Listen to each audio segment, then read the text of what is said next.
Boa noite a todos, caros colegas que estão aí aguardando essa tão esperada live sobre telemedicina e neurocirurgia, algo que aconteceu um boom, né, nesses últimos 2 anos. Eu acredito que desde o início da pandemia isso é algo que está crescendo muito, e a gente chamou aqui, a gente vai trazer aqui hoje, a nossa Sociedade Brasileira de Neurocirurgia vai conversar com o Dr. Fernando, né, o nosso advogado, para entender um pouco mais sobre a questão das leis relacionadas a essa questão, sobre como deve ser o preparo do neurocirurgião, o preparo até dos pacientes, quem tiver aí e quiser, às vezes, orientar os pacientes com relação a isso.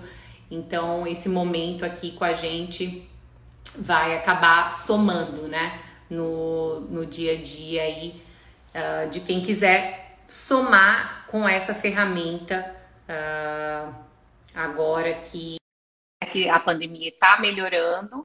Isso é algo que realmente veio para ficar, né? São condições, né, que muitas vezes facilitam para os pacientes que ainda têm dificuldade, mobilidade reduzida, enfim, e que às vezes para uma consulta de retorno ou alguma situação especial, isso pode somar e ajudar no nosso dia a dia. Então, existe também, enfim, existem... doutor Fernando está aqui, boa noite, doutor Fernando. Olá. Boa noite, Vanessa. Tudo Tudo bem? bem? Tudo certinho contigo? Tudo jóia. Seja muito bem-vindo, muito obrigada novamente pelo seu tempo aqui com a gente, para falar desse tema tão importante nesse momento, né? Depois que, enfim, toda essa pandemia, com tudo que aconteceu aí nesses últimos anos, com o aumento da procura, né? Porque hoje em dia, muitas vezes, o paciente já liga para o consultório pedindo, né, esse tipo de consulta. Então, é algo que realmente é importante que a gente converse, que a gente aprenda um pouco mais sobre, enfim, a legislação relacionada a esse tipo de atendimento. Então, eu queria agradecer muito a sua presença aqui conosco, mais Imagina, uma vez. agradeço eu. Eu que agradeço, sou muito grato, uma ótima oportunidade de a gente difundir um pouco mais esse conhecimento técnico-jurídico de uma forma simples, não só para médicos também, mas também para todos os pacientes, né? A gente escolheu justamente o Instagram por ser um canal de comunicação mais amplo, menos restrito do que Zoom, do que Google Meet, etc. Então, na realidade, a ideia é trazer, sim, migalhas de informações durante pelo menos uns 50 minutos aí, às vezes estoura, mas para trazer assuntos relacionados a isso. Infelizmente está acabando os temas, hein? Estou preocupado com isso daí, Mas né? já estão surgindo mais. Hoje eu tive uma reunião com o Dr. Beval, ele já veio com outros temas. Foi? O pessoal também, fiquem enfim, fiquem à vontade para sugerir temas para a gente trazer, pessoas para a gente trazer aqui para somar, né, doutor Fernando? Então, a gente vai sempre tentando oferecer o máximo possível de informação para somar aí no dia a dia de todos os neurocirurgiões. A gente, como eu comentei, né, a telemedicina ganhou uma força muito importante, né? Boa noite, Kimi, durante agora a pandemia. E muitas vezes nós, né, na nossa prática médica, na prática diária e com tudo de novo, né, que surgiu aí para adequação, a gente acaba não tendo tanto contato com a legislação atual com relação a isso. E daí a gente quer aproveitar um pouquinho da sua expertise, né? E eu queria pedir para o senhor falar um pouquinho para a gente sobre o status, né, com relação à legislação relacionada à telemedicina hoje.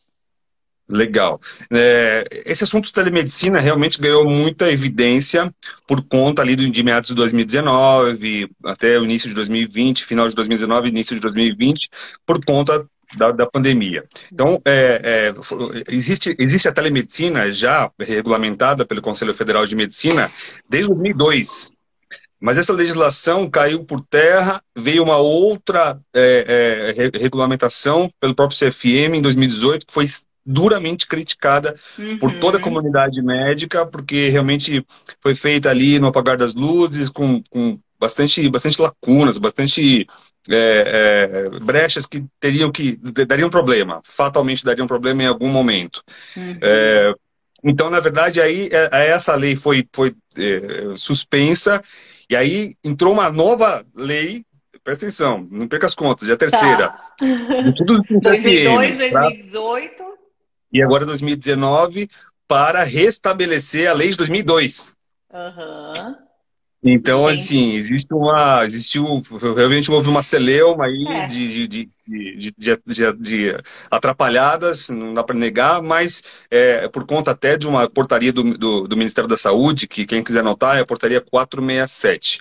Essa portaria Uhum. acabou realmente trazendo a obrigatoriedade de algumas situações que se fundem, tá? Então, essa portaria 467 do Ministério da Saúde, ela é muito similar a regulamentação do CFM, que é a 1643, e a lei específica da telemedicina, que houve alguns vetos do presidente, mas hoje ela persiste, que é a lei 13989 de 2020.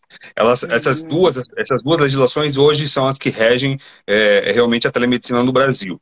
E elas trazem uma questão bastante importante, que desde já é importante deixar bem claro, que é relacionada à estrutura necessária, né? É necessário ter uma Uhum. infraestrutura tecnológica para que você possa utilizar a telemedicina em prol do seu paciente e também você, como paciente, utilizar isso do seu médico e também uma informação do paciente, uma ciência inequívoca do paciente de que aquela consulta, de forma alguma, jamais vai substituir uma consulta presencial, Claro. né, Lorena? Uhum.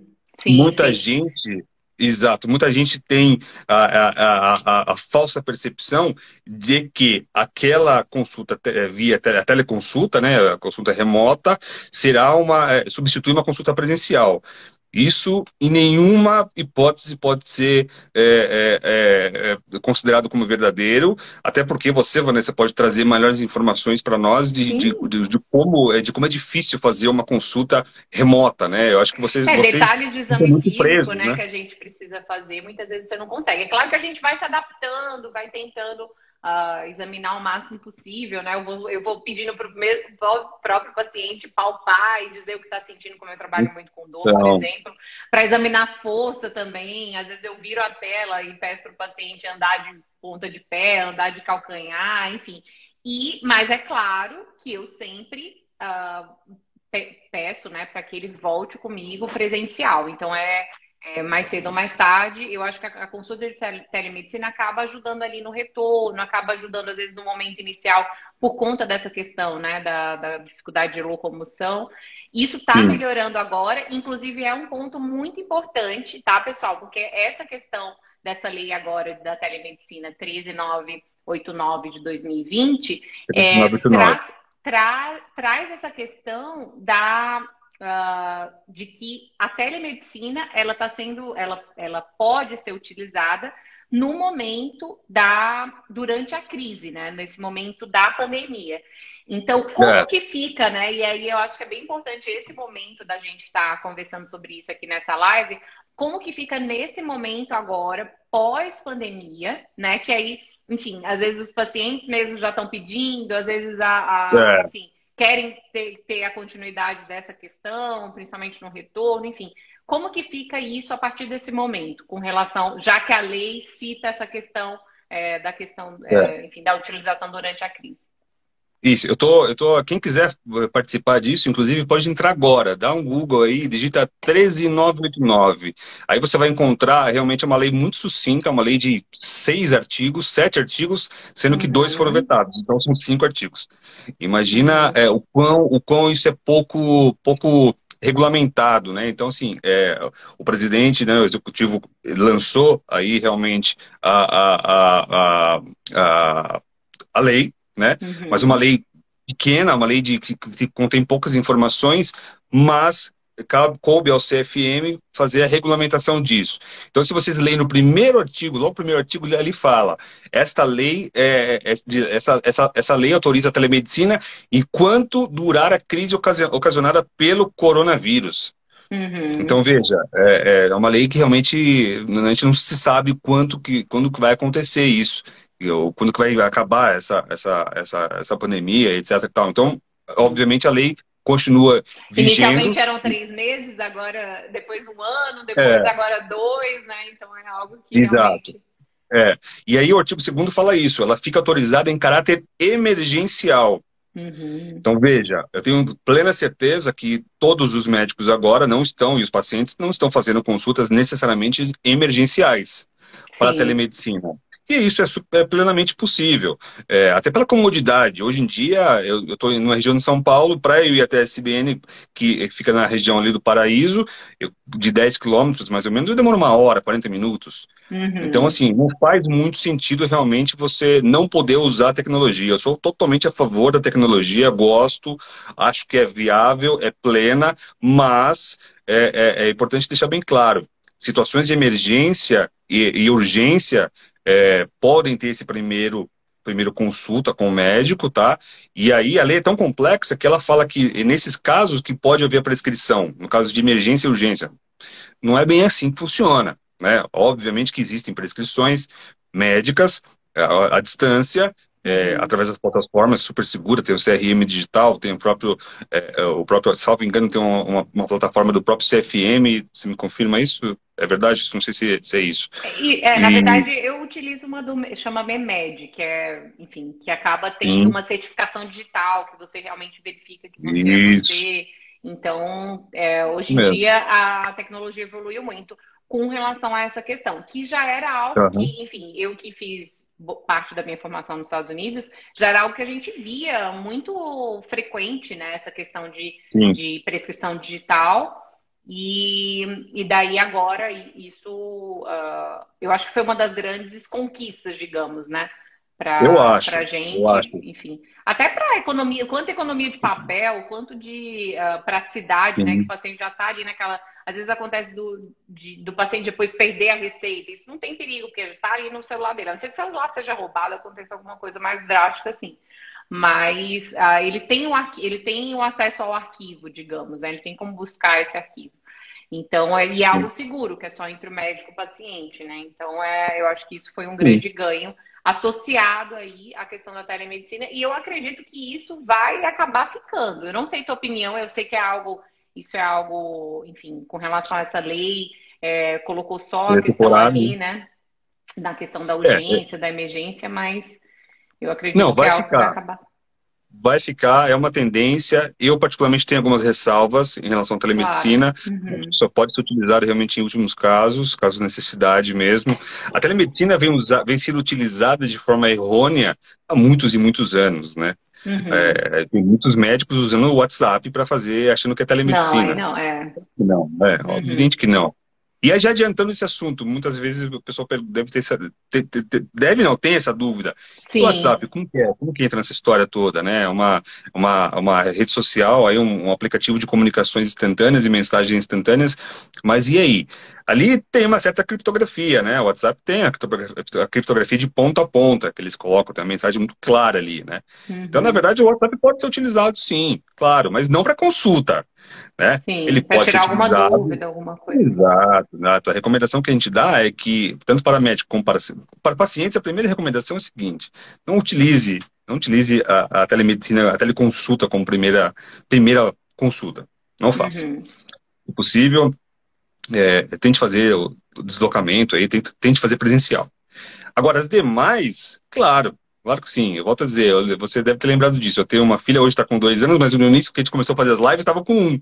Então, eu tinha mil dores e mil coisas. Então, é claro que eu ligava para a pediatra, mandava uma mensagem e ela me respondia para o WhatsApp também. Super Uhum. normal, né? Isso é Sim. possível, é plenamente possível. Existe até um parecer específico do CFM sobre isso. Pode ser utilizado sem problemas nenhum, para fins de orientação, né? Uhum. E assim, e voltando para a questão da telemedicina, com relação aos cuidados que a gente deve tomar, né? Ali, enfim, o É, paciente agendou a consulta, porque tem que ter todo o critério, né? Precisa ter o agendamento, segue todo o passo a passo de uma consulta presencial, né? Tem que ter o inicial. contato com a secretária, tem que ter o agendamento, enfim, tem que ter a plataforma de atendimento, e daí quais os cuidados, né, que o médico e o paciente devem adotar? Olha só, foi o que você falou, as consultas via telemedicina, teleconsulta, né? Uma consulta médica presencial como qualquer outra. Então, Uhum, o paciente, principalmente o paciente, tem que saber que aquela consulta é uma consulta extraordinária, uma consulta que uhum, só vai ali servir para uma mediatividade necessária. Nada mais que isso, né? Então, esse é o primeiro ponto, o primeiro aspecto que o paciente tem que saber. Não existe ali um ato, é um ato médico, sem dúvida nenhuma que é um ato médico, mas não é um ato médico perfeito, né? Não é um ato sim. médico que possa ser considerado como completo, né? Não tem como, não tem como, né? Então, a primeira ideia que deve ter, que o paciente deve ter é isso. Em relação ao médico, eu acho que a primeira coisa que deve ser lançado ali, logo lá na cabeceira, lá antes de iniciar a consulta, é um bom termo de consentimento. Um bom termo de Uhum, consentimento. Esse termo de consentimento a sim. gente fala um pouco mais para frente, não vou dar, eu falo Dá um demais, acaba. spoiler. E na verdade, Mas com relação até a testados, né? A gente comentou aqui com relação à prescrição médica, né? Com sim, relação a atestados, tudo, a questão da validação, né? é, Como que funciona isso com relação à validação quando a gente vai ver, enfim, juridicamente? Porque às vezes o paciente precisa do atestado para ir no INSS, por exemplo, precisa do atestado. Até uma dúvida minha, né? Que às vezes acontece de pedir, mas esse documento digital, ele tem a mesma validade? Ele pode ser tem. aceito também? Ou realmente precisa ser o físico? Como que funciona isso? Ele tem validade sim. Todas as emissões de atestado, você precisa usar uma plataforma que tem um nível de garantia de segurança número 2. Esse Uhum. nível de garantia de segurança número 2, isso é necessário, você inclusive, quando for contratar, você é médico, quando for contratar alguma empresa que faça isso, você já pergunte, né? Pergunte se existe essa certificação. E que você tenha o certificado digital. O certificado digital nada Uhum. mais é que aquele padrão ICP Brasil, né? Ou então o próprio CRM digital, e aí você pode, sem dúvida nenhuma, fazer a prescrição dos medicamentos, do atestado, etc. e tal, né? Principalmente para atestado, você precisa ali colocar a identificação do paciente ali, etc. E é muito comum que médicos coloquem o prazo de duração de atestado. Isso é uma coisa que dá muito problema em relação ao INSS. Porque os Hum. fiscais do INSS não concordam com o fato do médico sugerir o tempo que deve ficar parado. Ah, tá. O certo não é sugerir. Eu achei Polêmico, que tinha se polêmico. sugerir. Eu não sabia A dica disso. aqui é. Exato, eu já tive que fazer uma defesa no CRM por conta de uma denúncia de que o médico estipulou qual que seria o prazo para que o paciente ficasse afastado, sendo que, na verdade, essa incumbência só cabe ao perito do INSS, não ao médico. Entendi. Então É então na loucura. verdade você tem que fazer, olha, tô aprendendo aqui. Então na verdade você tem que fazer um atestado, por exemplo, é, pela quantidade de dias que o perito julgar necessário, assim, tem que colocar assim no final? Eu não sei. Agora Você coloca. eu fiz a minha vida inteira errado. Eu sempre coloquei alguma quantidade de dias ali no final. Não sabia que Não isso tem era. problema. Mas e quando não vai? Quando, por exemplo, é uma questão. Porque até enfim, os próprios empregadores pedem, né, isso. Até para saber se vai para o INSS Sério. ou não, tem que ser menos de 14 dias, mais de 14 dias. Exato. Então, eles pedem Exato. para dizer 3 dias. Até os modelos que tem no hospital tem um espaço lá para você colocar os dias. É, Por isso que eu não na estou real- é, entendendo. isso, mas quem vai definir, não se esqueça disso, quem define a palavra final para saber qual vai ser o tempo de afastamento é o perito do INSS. Isso se forem Entendeu? mais 14 dias, né? Mas se forem menos, aí seria o médico Isso, do trabalho, no é, caso. A pessoa que exatamente. Já tá, vai. vamos imaginar já um afastamento, tá? Isso, um afastamento, isso. O famoso entrar na caixa, né, que o pessoal fala. Não, então, isso, se fosse alguma coisa mais longa. Mas se for mais curto, aí você pode colocar. É isso só Se for mais para curto, você ficar. pode. Se for mais Tá. curto, você pode colocar, mas se envolver realmente uma perícia do INSS, você coloca a palavrinha recomendação. Recomendo afastamento Ah, deste. É a melhor coisa entendi. para fazer para evitar Perfeito. problemas. Tá bom. Olha aí a dica, muito boa.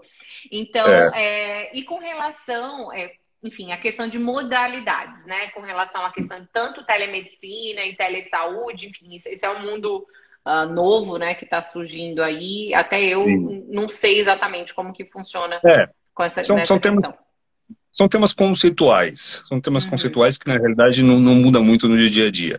Inclusive, eu vou até ler, que é um Uhum. ofício de 2020 que o CFM indicou ao Tá. Ministério da Saúde, falando justamente isso. A gente entende que existe realmente um estado de pandemia, um estado caótico. Então, a gente autoriza, eles falam o seguinte, o ofício fala justamente isso. Reconhece-se a possibilidade ética de usar a telemedicina para seguintes fatos, são três, que é Tá. teleorientação, que é profissionais da medicina que realizam à distância a orientação e o encaminhamento de pacientes em isolamento. Então, é uma orientação que você faz, tá? Para pacientes que não podem realmente sair. O Uhum. telemonitoramento, que é o ato realizado sob orientação e supervisão médica para monitoramento ou vigência à distância de parâmetros de saúde ou a doença. Nada mais é que você fazer como se fosse fazer Um acompanhamento depois, né? exato, como chama que vocês, a evolução. O Digamos retorno, assim. Exato. E a teleinterconsulta. A teleinterconsulta é exclusivamente para a troca de informações entre médicos, tá? Uhum. Voltou aqui, voltou.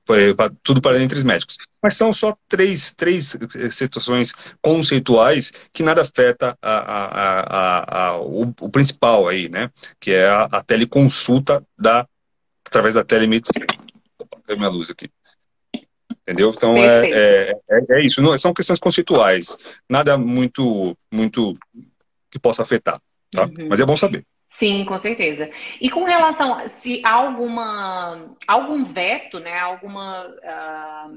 com relação ao uso da telemedicina, há alguma situação assim que nós não podemos usar específica? Antes de responder, eu quero ver de você. Qual que seria a Uhum. sua visão? Isso não estava programado aqui, mas Não, na verdade, vamos eu quebrar acho o que assim, o protocolo. O que você acha? ideal Você como médica. existem casos de urgência, né? Que, enfim, você precisa tomar uma ação imediata, por exemplo. Uma coisa que todo neurocirurgião já viu, né? O paciente tem um pé caído ou tá com uma síndrome da caldequina, né? Que é uma parestesia, uma dormência ali na região perianal, enfim, perineal. Então, isso daí eu acredito que não tem possibilidade nenhuma, né? Então, Vamos dizer eu acho assim, que os casos de urgência, os casos que a gente precisaria ter uma ação imediata. Então, eu acho que se. Eu acho que até a gente poderia começar a consulta, né? E a partir do momento que o paciente comenta, você está perguntando, o paciente comenta isso, acabou, venha para cá, para o hospital, venha para o muito bem, pronto-socorro e pronto. perfeito. Isso não estava combinado nem nada, mas você falou perfeitamente. O médico tem que ter uma coisa para, antes de fazer uma teleconsulta, de ter o bom senso. Uhum.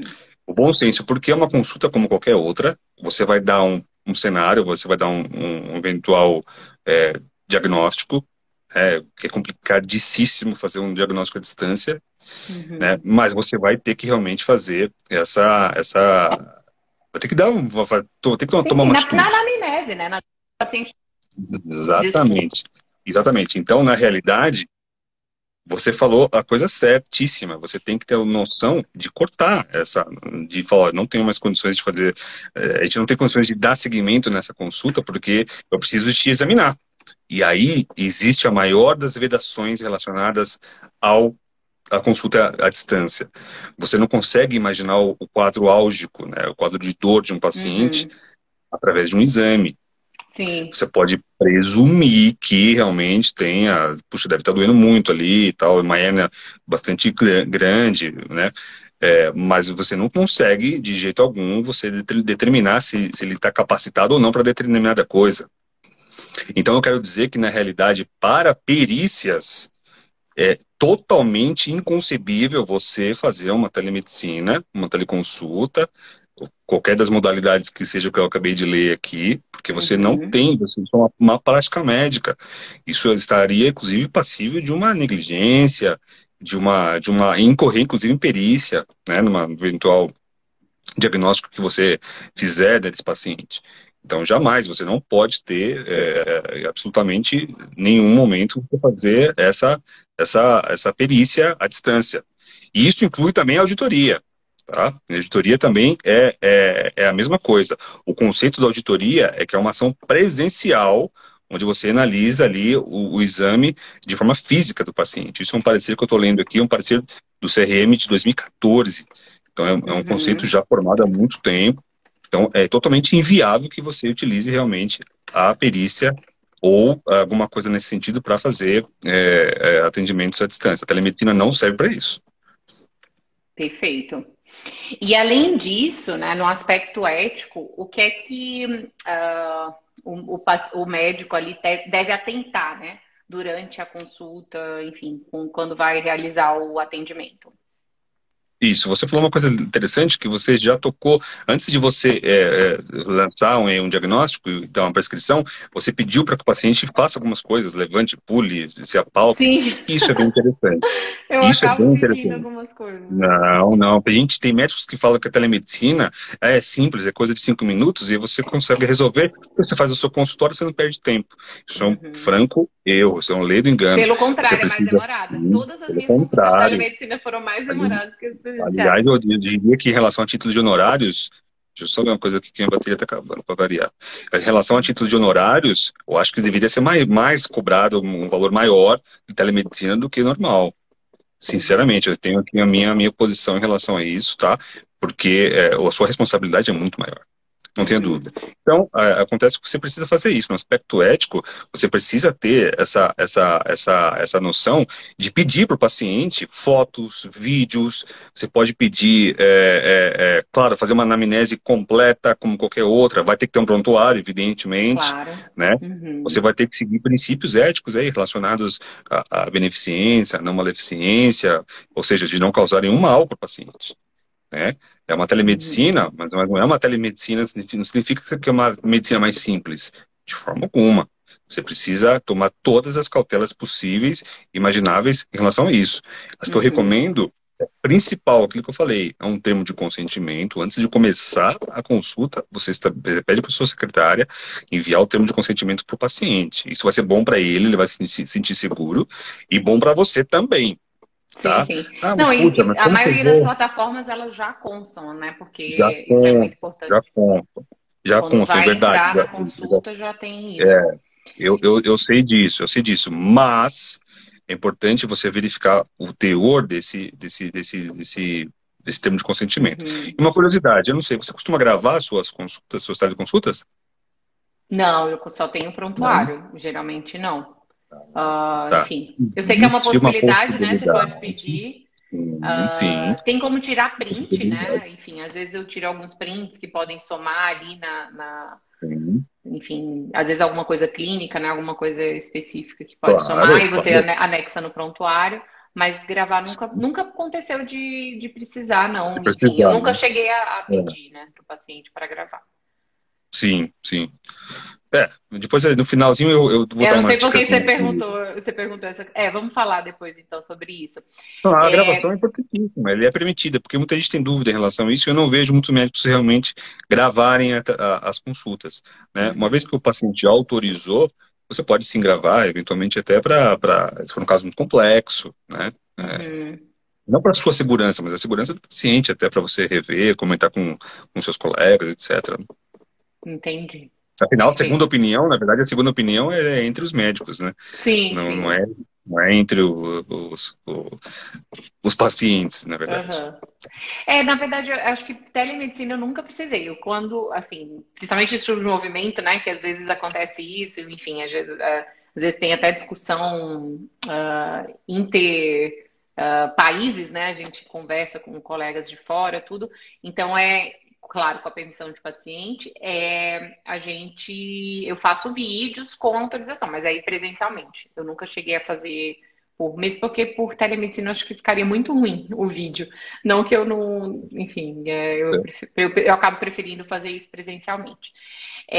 Mas foi uma questão, você até citou uma questão importante, que é essa questão dos honorários, né? Que você acha que até deveria ser mais do que numa consulta Não consulta presencial. comum. Né? E Claro. como fica, né? Com relação à questão do teleatendimento, né, dos médicos, né, que estão ali credenciados a planos de saúde e tudo. Então, como é que fica aí nessa situação?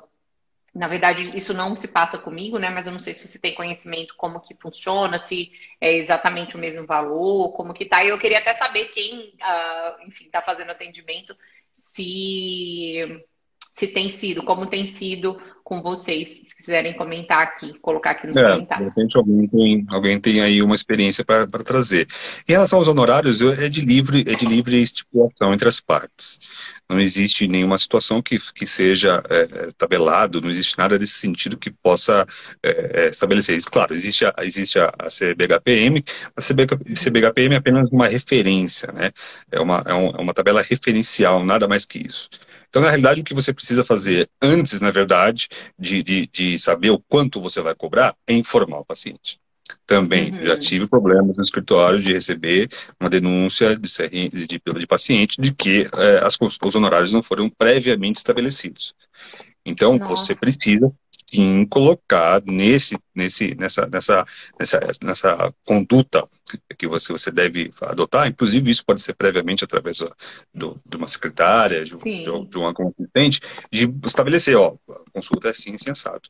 E, Uhum. né, já que estamos falando de métodos virtuais, de tecnologia, do aspecto tecnológico, o que deve ser feito, então, Vanessa, é tudo por escrito. E como por escrito? Uhum. Através de e-mail, né? Um simples e-mail. Aliás, o próprio Google Meet e o próprio Zoom tem a janela de chat ali quando precisa, né? Então, Uhum. eventualmente, antes de começar, você deixa registrado ali os valores dos honorários, explicando qual que são a situação, etc e tal. E uma coisa muito bacana também de ser feita, fazer uma triagem, né? Faça uma triagem dos pacientes.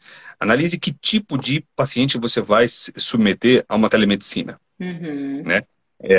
Muitas vezes você já pode fazer uma triagem de verificar. Esse caso não é nem um pouco passível de usar, de eu fazer um atendimento remoto. De Uhum. jeito algum. Eu preciso realmente que esse paciente venha até o consultório. E agora, graças a Deus, estamos em 2021, setembro de 2021, essa conversa está sendo muito diferente daquelas primeiras conversas que nós fizemos em janeiro de 2021, né? Você sabe bem. Sim, Então, aham. o cenário é outro, graças a Deus, está um cenário um pouco mais Melhorando tudo. confortável, né? Mas a ideia é que você realmente ali consiga trazer o paciente para si, para que ele venha até o consultório. E não que seja uma regra, o que na verdade é exceção, né? Perfeito. E o Rodrigo Lira está colocando aqui que foi valiosíssima essa sua informação de estabelecer bem, né, a questão dos honorários médicos. Não O só Rodrigo na Lira questão. podia responder a questão da parte previdenciária, ele é muito bom nisso. Um abraço para ele. Ótimo. Mas assim, não só ali com relação à telemedicina, mas no, enfim, com relação à consulta presencial também, isso tem que estar muito claro, né, para o paciente. Sim, E, exatamente. e na questão, assim, considerando que é um atendimento diferenciado, né? Sim. Eu queria, a gente, e aí a parte que você falou que ia contar pra Ah, isso gente aqui. agora, Eu vou fazer o questão. termo de consentimento, né? Ele tem alguma peculiaridade, esse termo de Tem. consentimento que tem que ser aplicado antes de cada consulta? Tem. Eu vou tomar liberdade, Vanessa. É um termo de consentimento que eu fiz para a SBN, para os médicos neurocirurgiões, que está disponibilizado no Legal. site. Mas Uhum. nem todos aqui são médicos neurocirurgiões, ou nem todos aqui estão, é, né, são associados, são afiliados, mas são entusiastas do assunto.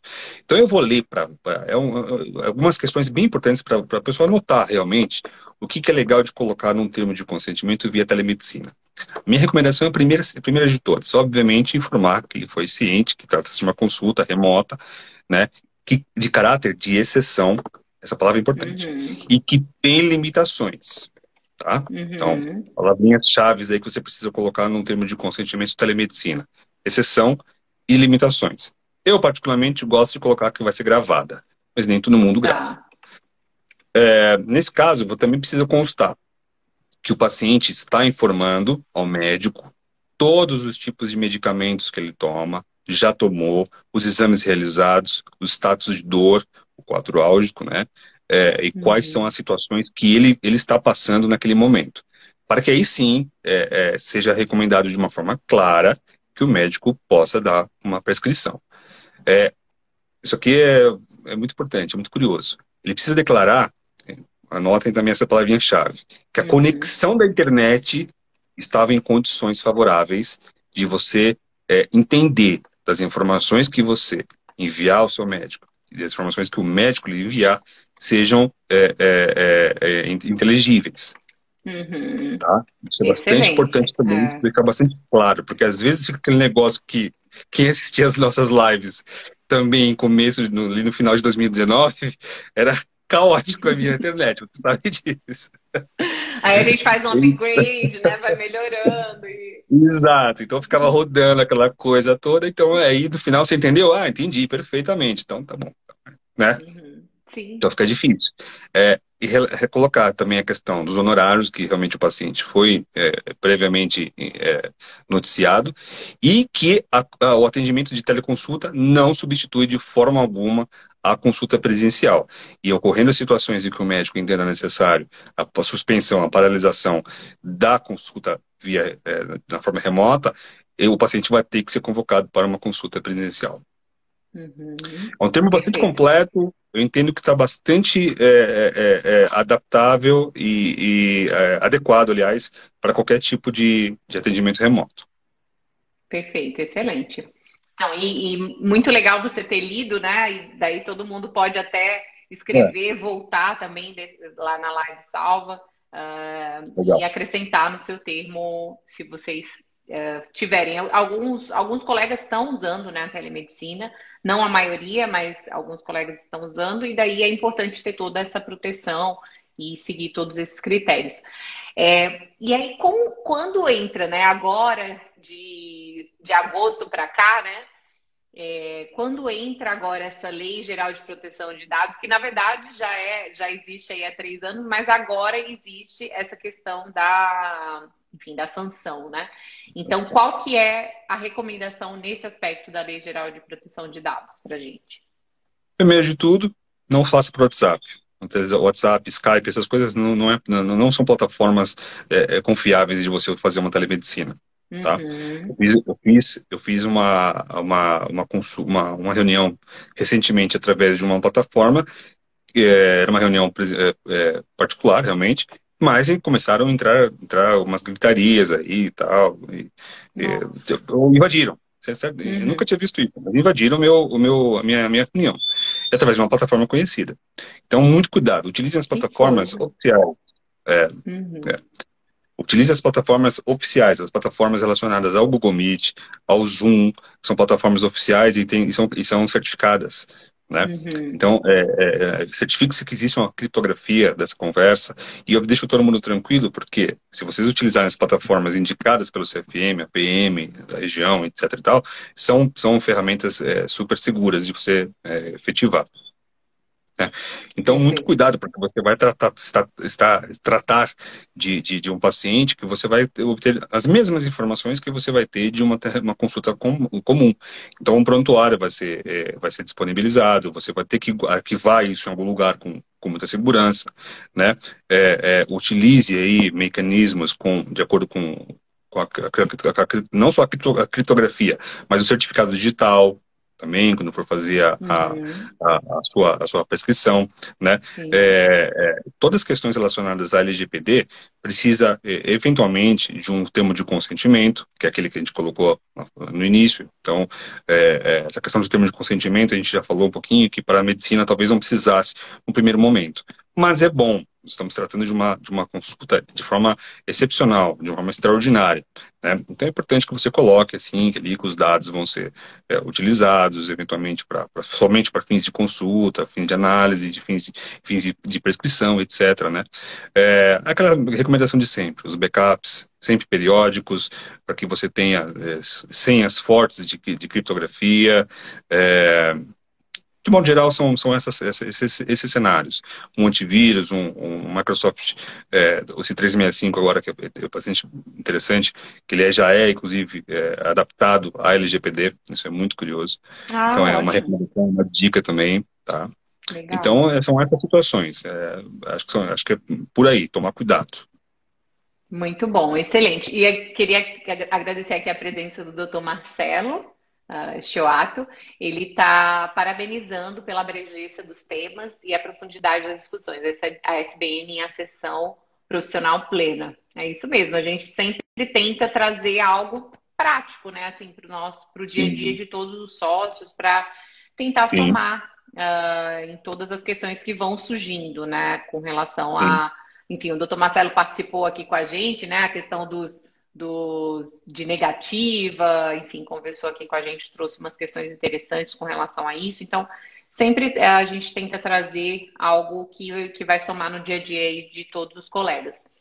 E, enfim, na verdade, eu acho que esse tema ele é muito abrangente, né? Essa questão da telemedicina é algo que a gente vai precisar entender melhor, né? Eu comentei assim que eu acho que é algo que eu acho que vai passar a ser mais bem aceito, porque até falando um pouquinho da minha visão, né? Assim, antes e depois da pandemia, eu acho que antes eu tinha uma visão muito negativa, né, da telemedicina. E agora, digamos que eu já estou começando a aceitar um pouco melhor, porque eu acredito Melhor. que ela pode ajudar em algumas situações, enfim. E daí, mas vamos ver assim nos próximos capítulos, no momento em que, se Deus quiser, né, essa pandemia estiver resolvida mesmo, né, enfim, com todos vacinados, tudo, e que essa lei que é aí de 15 de abril de 2020 enfim, deixe de ter validade, né, digamos, porque ela tem escrito aqui, dispõe do uso da telemedicina durante a crise causada pelo coronavírus SARS-CoV-2. Então, a partir desse momento, como que a gente vai seguir, né? Até lá, a gente segue todas essas suas orientações e eu queria agradecer muito em nome da nossa sociedade. Eu não sei se alguém mais tem alguma colocação, alguma pergunta. Eu acho que eu acabei citando todas aqui. Gostaria de agradecer muito todas as suas Legal. colocações, sempre muito pertinentes, né, para o nosso dia a Imagina, dia. prazer. E até as próximas, né? Espero que a gente vai se encontrar algumas vezes aí, mais esse ano. E vamos conversando, né, até o que a gente vai poder estar somando aí para 2022, para 2022 também, né, aqui. Também nessa plataforma do Instagram, continuando esse projeto do Bate-Papo SBN. Muito obrigada, doutor Legal. Fernando. Tamo junto. Obrigada Um a abraço a todos. todos. Boa noite. Obrigada pela presença. Até mais, pessoal. Tchau, tchau. Tchau, Tchau, Vanessa. tchau. Obrigado. Boa noite.